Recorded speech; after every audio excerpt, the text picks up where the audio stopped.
Hey everyone, this is Nitro. In this video, I'm going back to the glorious Annals of Lodoss, challenge number 2, an ode to heroes, to demonstrate a way to do this battle without relying on poison from Peter at all.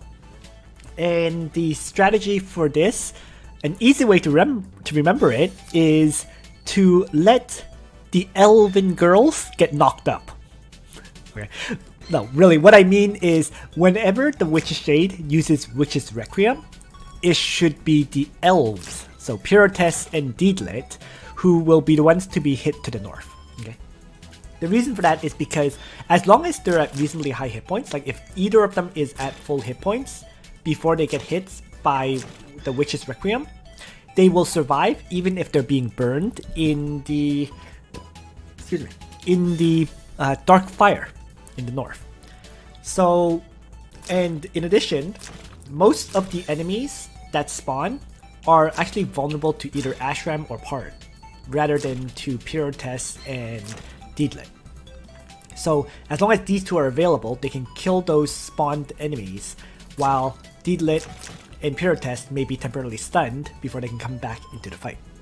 So this video will demonstrate the way to clear this battle, and in addition, I am going to demonstrate what's important is you should probably read the video description, because I'm going to list which character in your party counters which of those spawned demons after the Witch's Shade uses Witch's Requiem.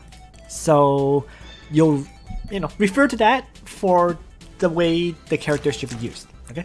So without further ado, let's begin the battle.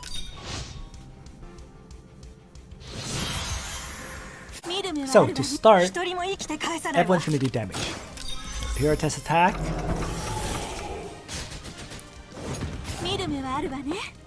Deedlit attack.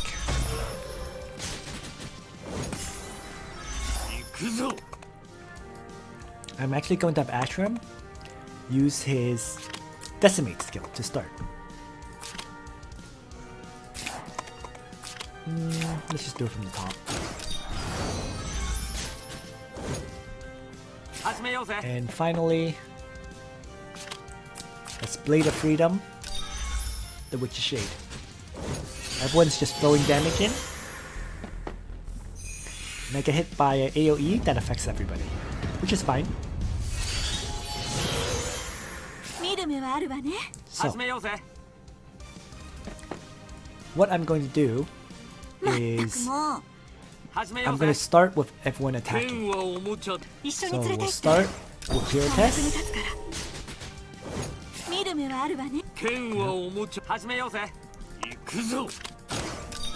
Follow up with Ashram.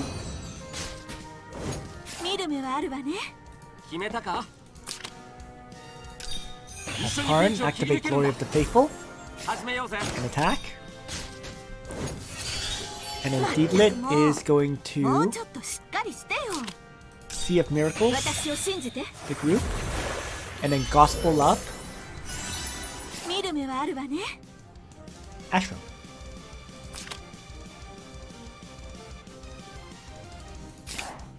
And I can actually shift and allow her to move around. That's not a problem either.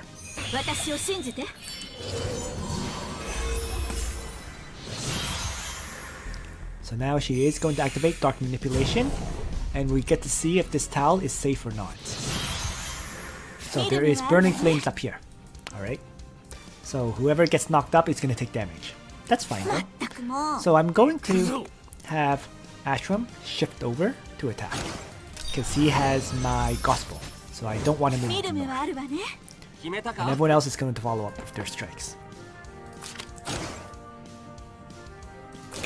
So why don't I have Parn save his Blade of Freedom for now?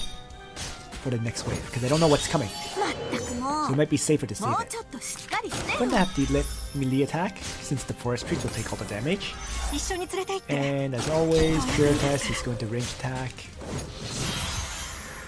So now, Witch's Requiem knocks Deedlit north. And she's stunned.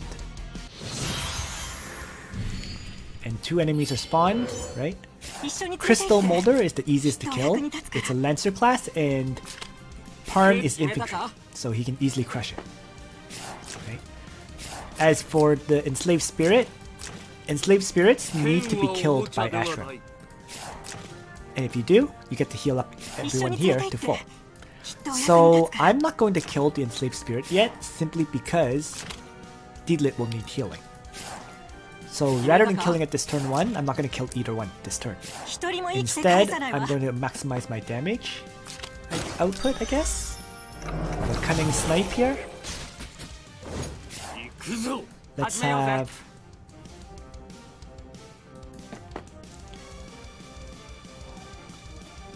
Parn use his Blade of Freedom.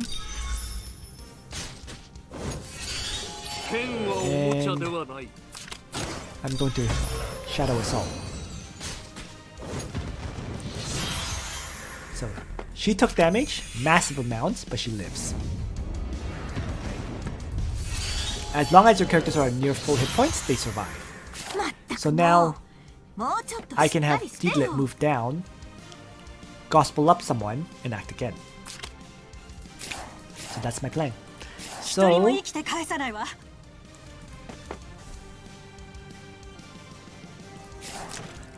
let's see. Well, let's have Parn. I want to make sure everyone's within the 5 tiles of Virtue's Mercy. So why don't I have Pure Test range attack here to start. I'm going to have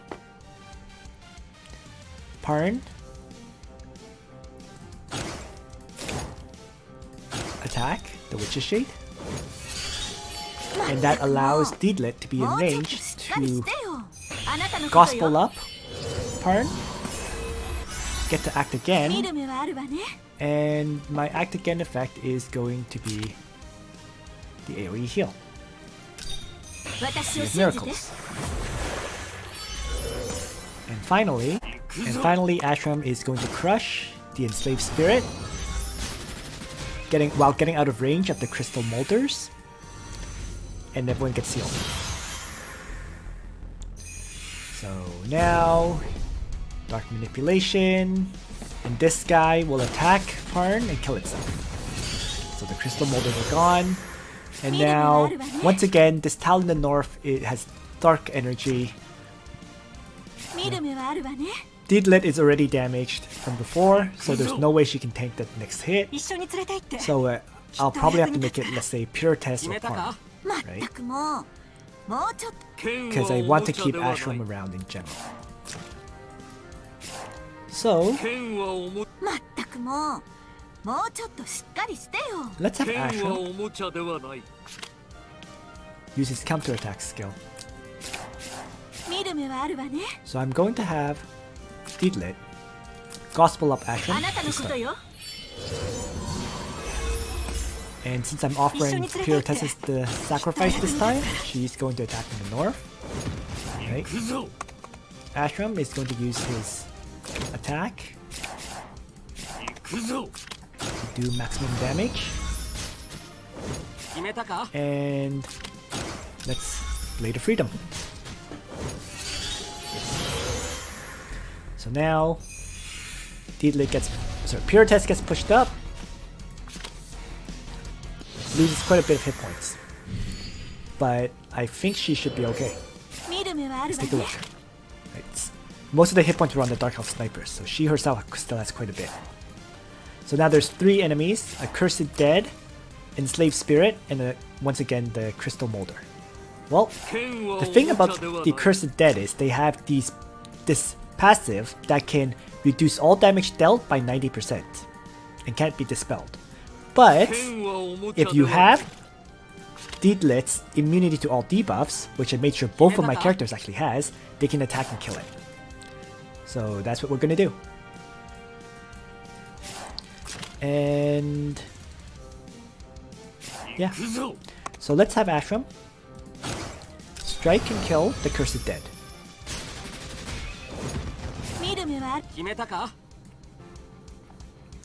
Let's have Parn Sure. I'm not gonna kill the witch's puppet yet because it has the brute force stat. So we're gonna wait a turn for that. So instead, let's just attack the witch's shade. As for Deep Lit, I think her priority is to stay healthy. So I'm just gonna have her end turn here. Meanwhile, we heard the damaged hits on Pyrotes, but she lives. So we're good. AoE attack, but everyone's okay.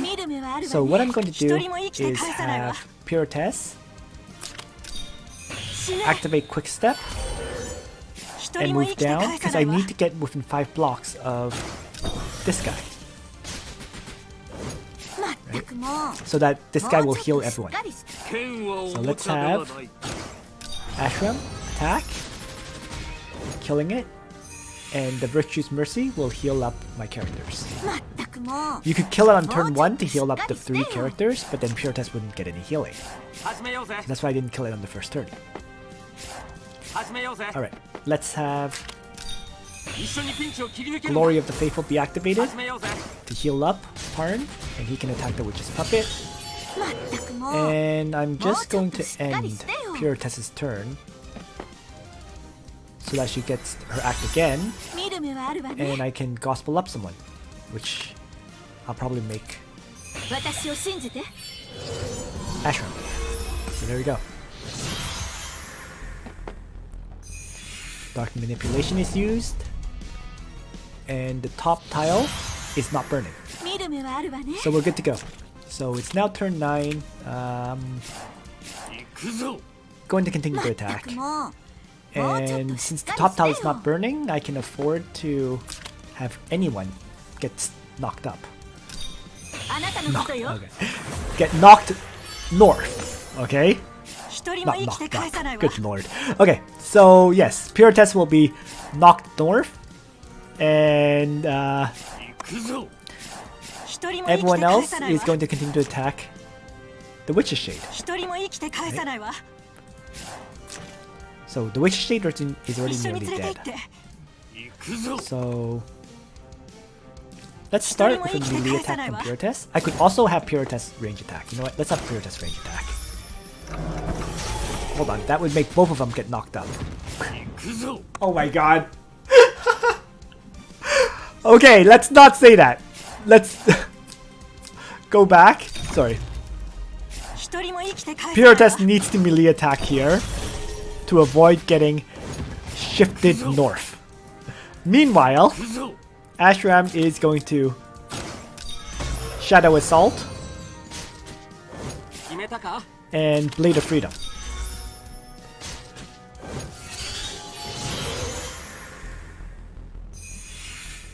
And Pyrotes gets hit to the north. And on this turn, turn 10, 3 more enemies spawn. Right? But I can already kill off the Witch's Shade, so the battle's over. If I couldn't, then I would focus on these 3. Once again, you know, Parn kills Crystal Molders after they lose their extreme attack buff. Right? The controlled Wraiths have this passive, Deathly Wail, that deals 1 times magic damage to enemies within a 4 block radius of self. You can actually use Blade of Freedom to counter that. Okay? So that's the way to counter the controlled Wraith. And Enslaved Spirits, well, they heal you up. So actually, if you want to kill this guy on turn 1, then you can actually take it. So what I mean is you can, let's say, kill the controlled Wraith, take the fixed damage hit, and then as long as Ashram can one-shot this guy, you heal up to full. See? So that's another way to deal with it, you know. That's assuming you don't have Blade of Freedom available to you. And then let's have Pyrotes range attack the Witch's Shade and finish the fight. Just like that. So there you go. Alright. So that's a no poison clear. Thanks for watching everyone. Nitro out.